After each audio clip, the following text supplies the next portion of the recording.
Hello, everybody. A few days ago, I saw Ryan Coogler's new movie, Sinners, which I was very impressed with, a kind of horror gothic take on Southern racism and the Ku Klux Klan. Wonderful film, most recommended from me. The New York Times ran an interesting piece about how this might be a moment for what it describes as excessive imaginative black art.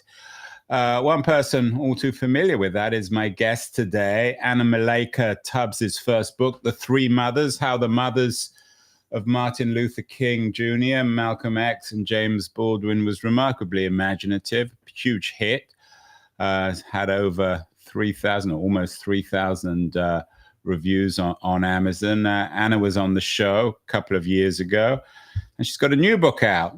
It's out this week, Erased: What American Patriarchy Has Hidden from Us. And I'm thrilled and honored that Anna Malaika Tubbs, who is a classmate, or at least, if not at the exact time, went to the same college as my wife and is a friend of my wife, and she's joining us from Los Angeles. Anna, congratulations on the new book. Did you see Sinners? Have you seen it yet? I haven't seen it yet. I've been meaning to. I'm too deep in book launch mode. So I'm not sure if you saw the New York Times piece on what it describes as excessive imaginative black art. Your first book had a very interesting take on civil rights. It focused on the mothers of Martin Luther King, Malcolm X, and James Baldwin.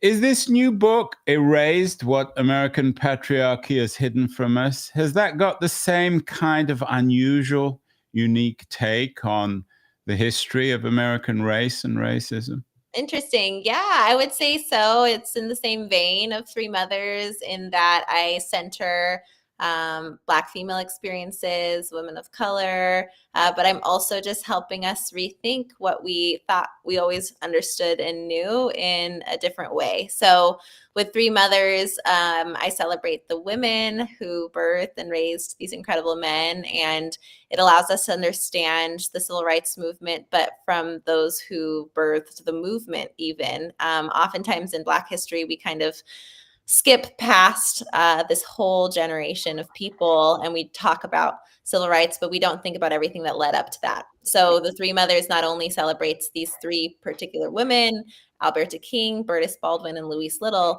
but it also allows us to think through American history from their eyes. And so Erased really stems from the Three Mothers. When people read that book, they often feel shocked that they didn't know these women's stories, and how is it possible that these men are so well known, but we didn't understand their mother's stories before my book. And so my answer to that question is often patriarchy. That's why we didn't know their stories beforehand. We didn't spend time getting to know them or studying them, but that I correct that in the book. And I realized that a lot of people don't understand that our country was set up as a patriarchy. It was set up so that men had more power over women. That was written into the Constitution. Women aren't even mentioned in the Constitution. And so I feel that a lot of us, especially in the US, become surprised when a patriarchal system operates in favor of men, and even in ways that doesn't always serve all men either. But we haven't really studied it intentionally in the US or thought about our politics from that perspective.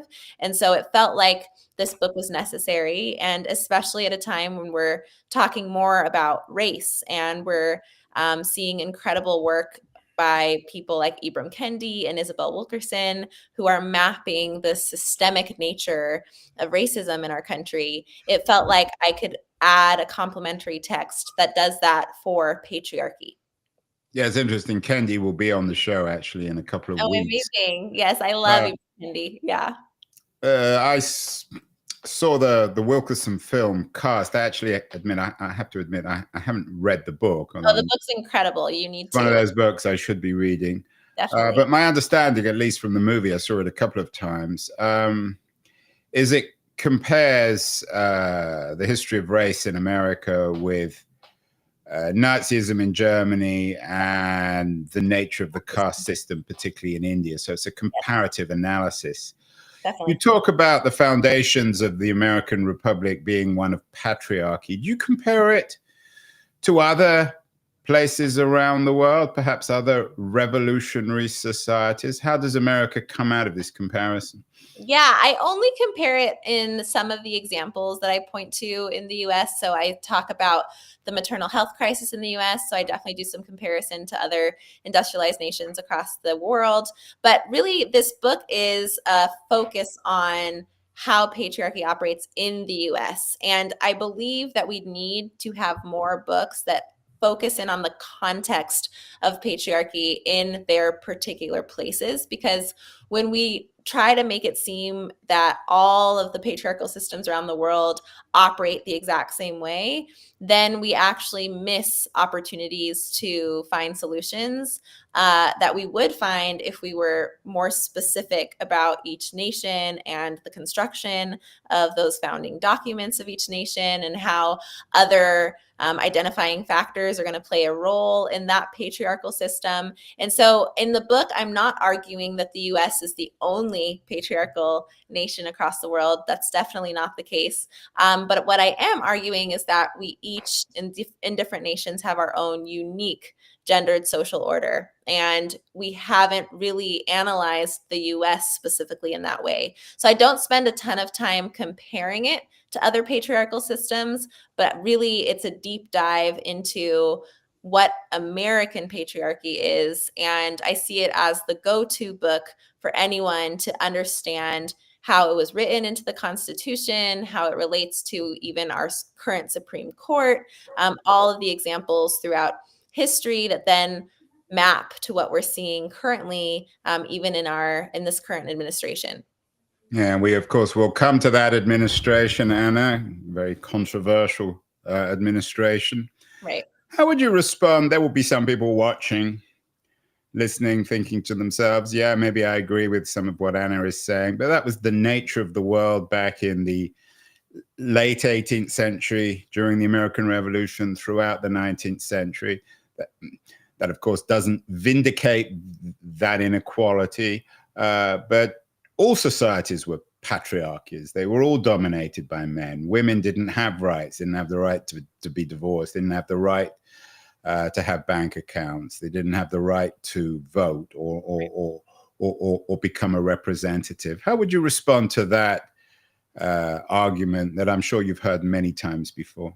Yeah, and I think you're right that it doesn't necessarily excuse that. But what I am arguing here is absolutely that's true, that is how it was founded. And so why are we surprised today if we're still seeing traces of that system that is still the center of how our country operates? We haven't really shifted as much as people think we have. And so when we become shocked and surprised, for instance, when Roe v. Wade was overturned, even though President Donald Trump at the time said he wanted to overturn Roe v. Wade and he was appointing Supreme Court justices who would do that.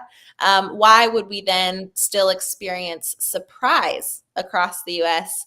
Because we often feel that we have somehow moved beyond a patriarchal nation, but that is not the case. And so what I'm arguing is exactly what you said. Yes, this is how many, many countries were constructed to favor men over women. And we need to continue to trace those lines between what our history has been and what we're still seeing today. And I think somewhere along the way, we have forgotten that. We've forgotten that foundation that, again, it's systematized, it's written, it was in our laws. And even when some of those laws are no longer present, we're still seeing the effect of those laws and of those policies. And so we have to kind of come back to seeing it as a patriarchal nation so that we're no longer surprised and we can use our energy to do something about it rather than sitting there constantly getting distracted and caught off guard.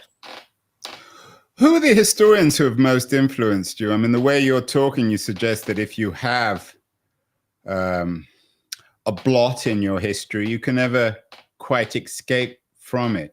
What's the role of agency in your work? Yeah. And who are the historians of 18th and 19th century America that most influenced you in this book? I would actually say that we can escape from it. When I talk about American patriarchy, I first talk about it as a story, someone's opinion.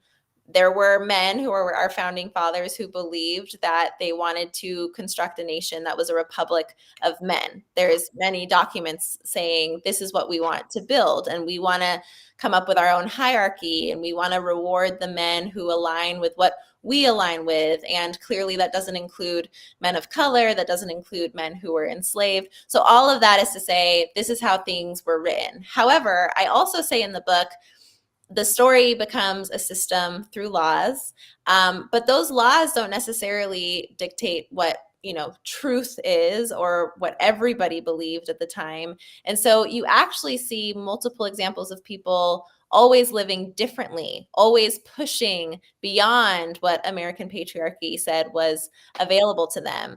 I use examples of Black women throughout history, Indigenous women throughout history, many men who themselves didn't believe that this system would best serve them. So I definitely wouldn't say that I'm the kind of person who believes that if something has happened in history, you can't escape from it. But I do believe that if you don't know how something was built and you can't quite diagnose how it's still showing up, then it's just going to continue to have more power over us because we're not actually studying the issue. And so the scholars who I'm always deeply inspired by are those who have mapped that same thing that I'm describing, but have done so for race. So again, Ibram Kendi, Isabel Wilkerson, Clint Smith, who have shown beautifully it's obvious, of course, we are still experiencing racism because it was built into the fabric of our nation.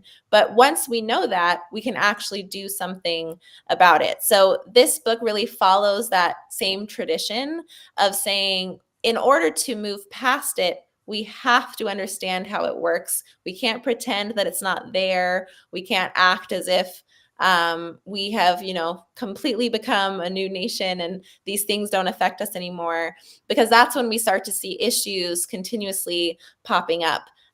In addition to the maternal health crisis, we don't have affordable childcare for mothers to have access to, for example. We don't have parental leave across the United States. And so we see all of this extreme inequity. And my argument in this book is one of the reasons that that has continued is we haven't studied the core of a gendered hierarchy. Speaking of what you call a gendered hierarchy, now many historians, of course, of different kinds of social, political, economic hierarchy over the last couple of 100 years who have debated this issue. Some have argued that it's built around gender, some around sexuality, many others around class. Yeah.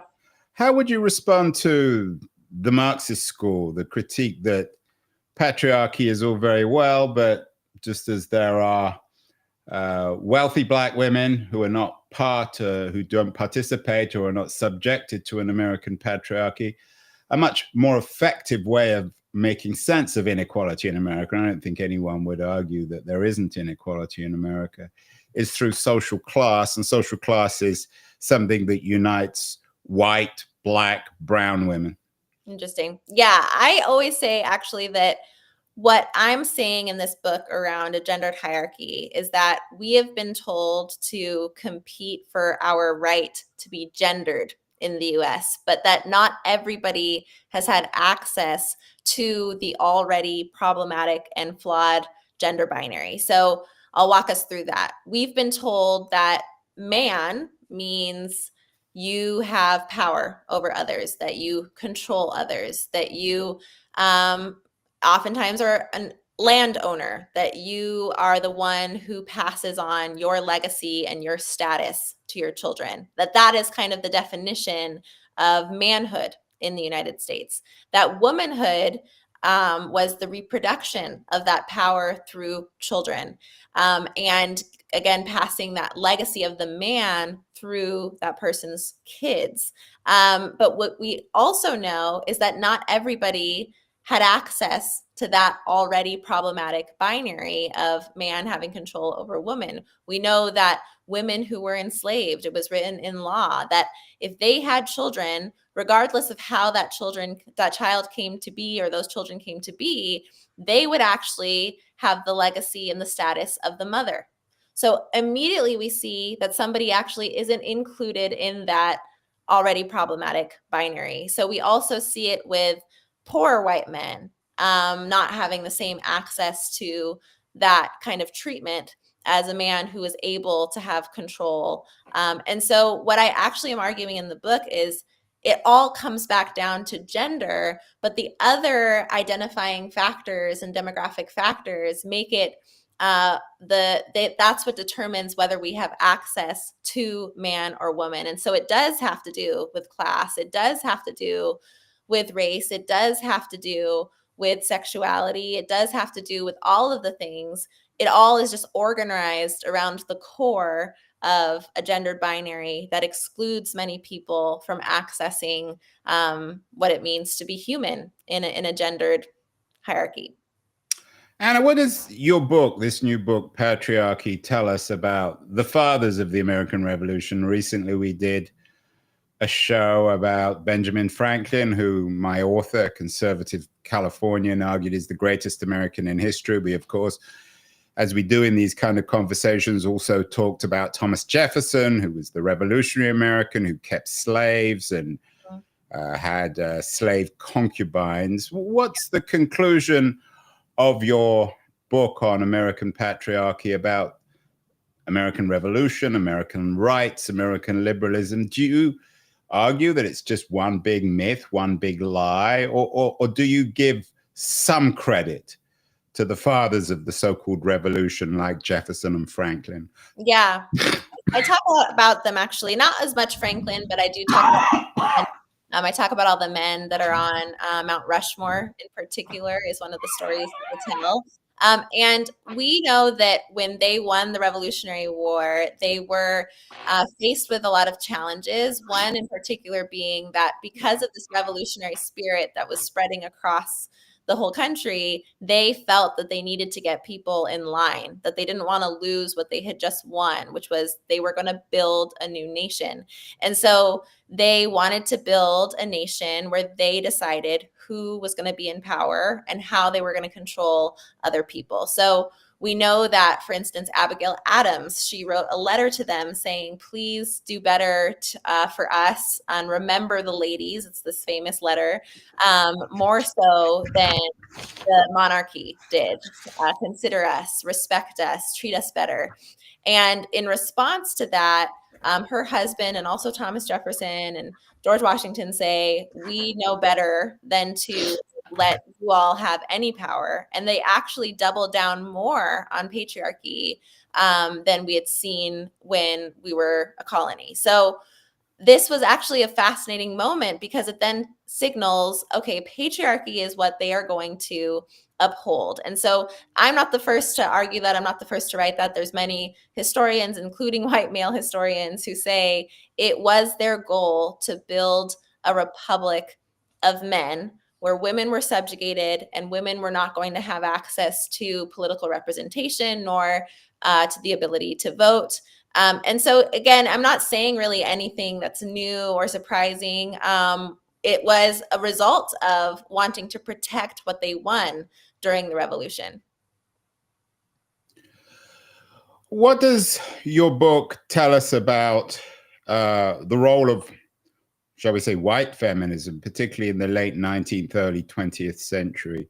Yeah. Does it analyze it in terms of race, or do you treat feminism as racially neutral? We've done shows about some of the racial tensions and racism within the anti-slavery movement on the part of both white men and women in the 19th century. Yeah, I actually start the book by talking about my own mom, who was a white woman and was an incredible feminist and who advocated for women's rights both in the US as well as abroad throughout her career as a lawyer. And I use this as an entry point into the book because it is really important for us to talk about the suppression of white women in the gender binary that I've been describing. That is real. White women are experiencing oppression in that typical kind of organization of a patriarchal nation. But it's also important to then understand how women of color are not even being given access to some of the protections that are afforded by the gender binary, where we're told women are supposed to be protected, women are docile, or women are fragile. And that's problematic, don't get me wrong. But we see, again, multiple examples of that not including women of color who are working all day long on their feet, who children are being separated from them without any regard, whose bodily autonomy is not being respected, and who are facing sexual violence in multiple different instances. And so that way of entering the book allows me to say, yes, we do still need to acknowledge the oppression that white women are facing, but it's also important for us to distinguish the different kind of levels of oppression so that we can actually, again, kind of come together and do something about that. If we continue to pretend that all women are experiencing patriarchy the same way, we can't do anything about it. If we continue to think that all men are the problem, that's also not going to get us anywhere. But if we can look at this organization of a nation based off of a binary that doesn't include everyone, then we can actually start to make some intentional fixes. We can actually continue our coalition building. And we're moving away from what we call sameness feminism, which argues that all women are the same and all women are experiencing patriarchy in the same way. And that's just not the case. It's not the case that any person is experiencing it the same way. There are going to be layers to that. Of course, it comes from Kimberly Crenshaw's coining of intersectionality. It all is necessary for us to kind of understand the common enemy that we're facing, and we can actually start to find solutions. Tell me a little bit more about your mother. Is she still around? No, sadly, my mom passed away 2 years ago, but she would What have. would she make of this argument about American patriarchy? You noted that she was a white woman, but she was married to, obviously, to your father, black man. So did she, I mean, what's the role of agency here in terms of, so to speak, fighting the system? What would she make of your argument? Agency is everything. And honestly, this book, I feel in many ways was co-written with my mom, even though she passed before I started writing it. There's so many of the lessons that she taught me throughout this book.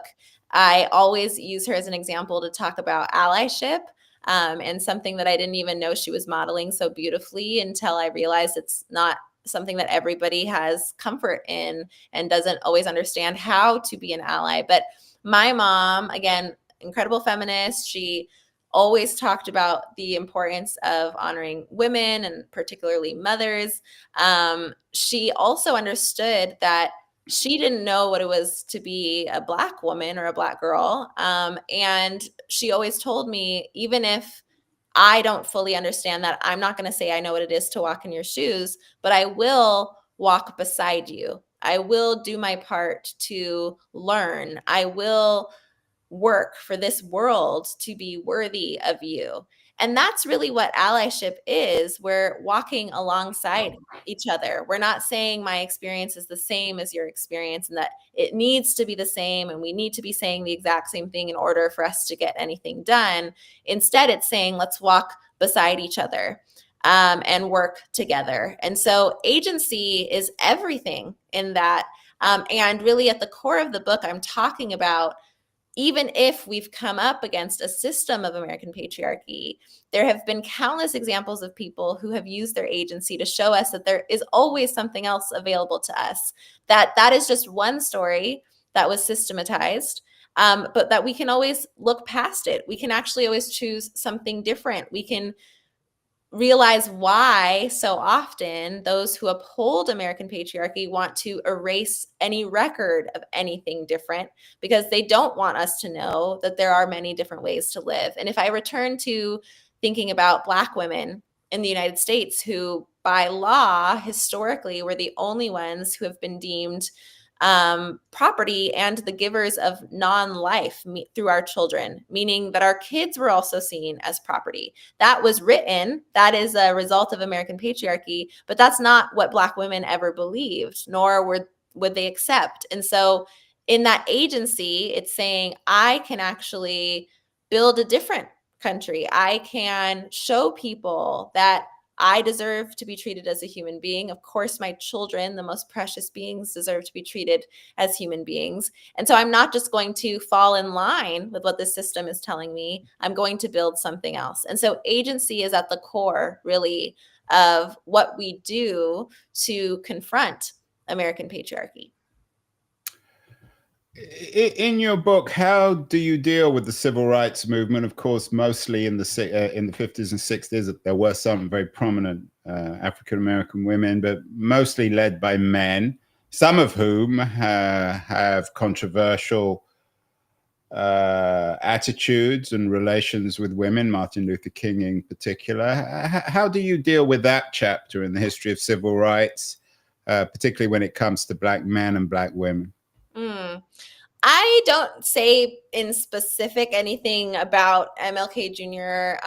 In this book, but I do talk about the erasure of women and their leadership when it comes to civil rights, and the fact that so often people who have not been included in that kind of binary that I've been breaking down have been told that in order to be treated as human beings, the best thing you can do is to assimilate to the two groups that are recognized. And so we've often seen in Black history the desire to replicate American patriarchy in our community experiences. So whether that's in the Black church, we sometimes see examples of patriarchy showing up, and again, replicating the notion that women should not be in power or women should not get recognition.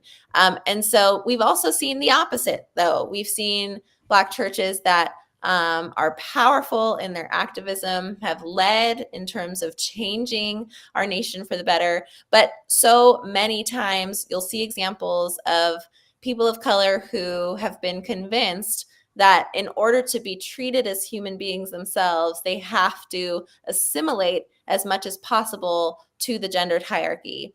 And that creates a lot of division, and it creates, just again, repetition of the same pain that initial organization is creating for us. But in the book, I expose that many people might not realize that they are replicating that system simply because they just want to be treated as a human being. And so if we see men trying to dominate women, it's likely because they thought that that was their way to achieve kind of this full status of man in our nation.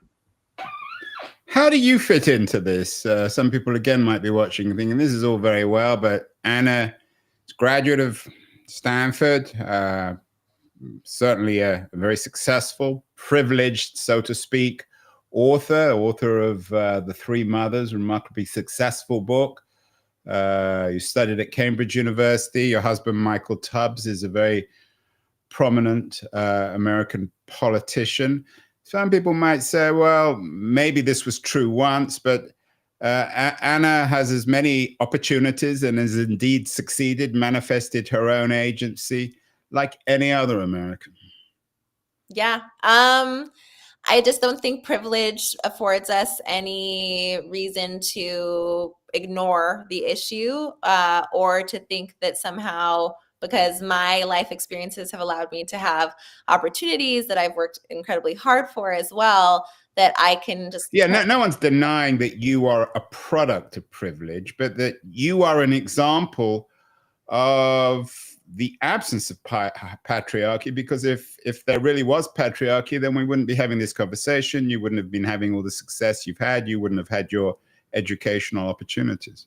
Interesting. Yeah, I mean, I guess you could say if all I was working hard for in terms of what women needed in this world was to get access to degrees and that would solve everything, yeah, that would be an easy argument to make. But when we're looking at, again, on a national level, I'm a mother of 3 children, and I have to be able to have the amount of money to not only advocate for myself, but pay for a midwife, for instance, when I'm having my kids. When we see that it doesn't protect you if you have certain women are dying in hospitals. And I just have a unique experience of seeing how things operate across the world, knowing what to advocate for, having the opportunity to, again, pay for an out of hospital birth. All of these things just make it that much more obvious to me that we need opportunities on a national level that don't require each individual to have access to that kind of information and that kind of capital in order to be able to just live their lives and raise their children. And so I would say I'm just keenly aware of all of the different inequities that exist, and not only for women. I think across the board, this is one of the missing pieces in understanding the social ills that we're continuing to face, whether that's extreme economic disparity, whether it's mothers being burned out, whether it's again, the over policing of people of color. So I can't say I'm the kind of person who believes that just because I'm doing well, the issues no longer exist. I would say that that's just sort of a weak statement. And if we have individuals who feel that way, just because they're doing well, everything must be well in the world, then we're really missing what's happening on a day-to-day basis. So let's end, Anna, with some of your thoughts on the current situation in America in May of 2025. Your book, Erased: What American Patriarchy Has Hidden from Us. Some people would argue that the current administration is an acute manifestation of patriarchy, and that there's no great surprise. Yeah. How does the America of 2025 fit into your narrative? Is it a return to historic America? Is it something new? No, yeah, it's not new at all. It is absolutely a return to something historic in what I'm arguing in this book. The timing of it coming out during this administration is kind of a crazy thing, because I write so much in this book about how this was going to happen. And so it felt very almost like I was like I could see it coming. And I explain very specifically President Trump's first term. And when he was reelected, I had to go back into the book and just make sure all of my sentences were no longer was, but is now is, and explaining particularly how things like Project 2025 are just to uphold American patriarchy. And it can feel very overwhelming if we look at every single policy individually and we try to break it down and understand what each policy means, and every breaking news moment, every executive order. But if we think about upholding a system where white, privileged, cisgendered, straight men are always in power, and that the women around them are supposed to just replicate that power through having children, and that everybody else is going to be seen as something less than human, but that they can have access to it if they assimilate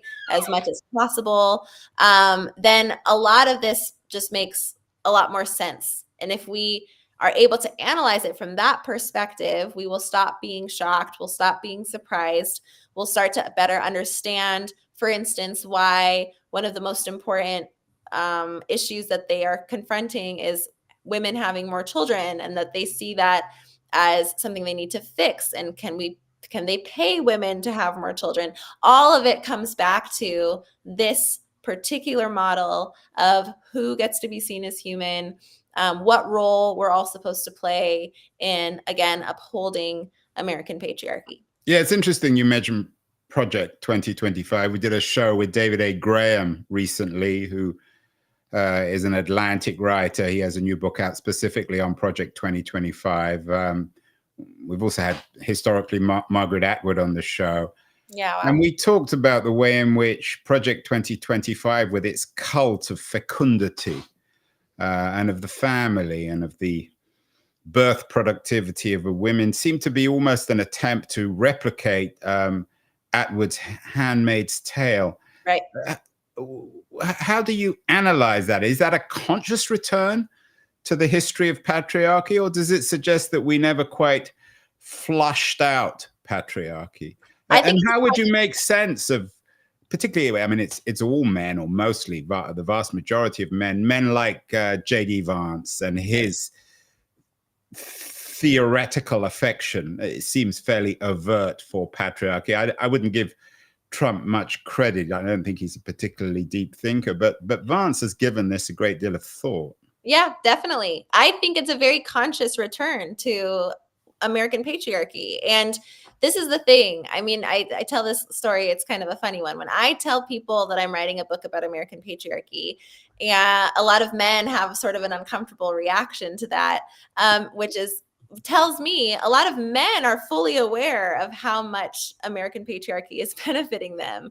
And so we're seeing that across the board when Mark Zuckerberg. When you're, sorry to jump in here, and I'm probably one of those men who have an uncomfortable response, but when you say they have an uncomfortable response, what do? They faint, they get angry, they refuse to they talk just about kind it. of might just different for all of them. They might kind of giggle a little bit like, oh, okay. Or they're like, that sounds intense. Or they go the opposite direction and want me to know they are not patriarchs and say something like, I love women. I want women to do well. So I think that men get very nervous about us analyzing this concept of our nation has been built in a way that serves white men. And we need to stop being so uncomfortable about being able to say that, because if we are uncomfortable, if we can't study that, then we again get surprised by something like Project 2025. But if we're able to confront that, we're not shocked that there are all these people who want women to return to the role of just having children and being happy with only having that option. And it's interesting, in the book I talk a lot about how I have 3 children. I married my college sweetheart. I live a very kind of traditional life in that sense. But I don't believe that that's what everybody should be doing, or that everybody's opportunities should be limited to just that option. And so I'm not saying that we have to completely destroy some of the things that can feel a little bit more traditional. But what I am saying is we can't just place people into those boxes and tell them that that's all that is available to them. And that we have to be willing to dream of more, especially when we're looking at motherhood in the US, when there are not supports in place for mothers. And so I really just kind of break it all down, but I don't think that it is at all hidden from many of them, like JD Vance, who says things like my wife's children. What should, I mean, what's it? JD Vance's wife went to Yale Law School. They met there. She's a very successful lawyer. Yeah. What would, I don't suppose you've had an opportunity to talk to her, No. but what would you say to her who's married to a man who seems to be nostalgic for the very patriarchy that you describe in this book? I'm not someone who is judgmental of anyone's individual decisions, so I wouldn't have anything in particular to say directly to her about her life. You wouldn't smack her in the face? No. I would be curious. I think we have record of both of them at one point identifying as Democrats, and then this shift is a little confusing, especially because she is a woman of color.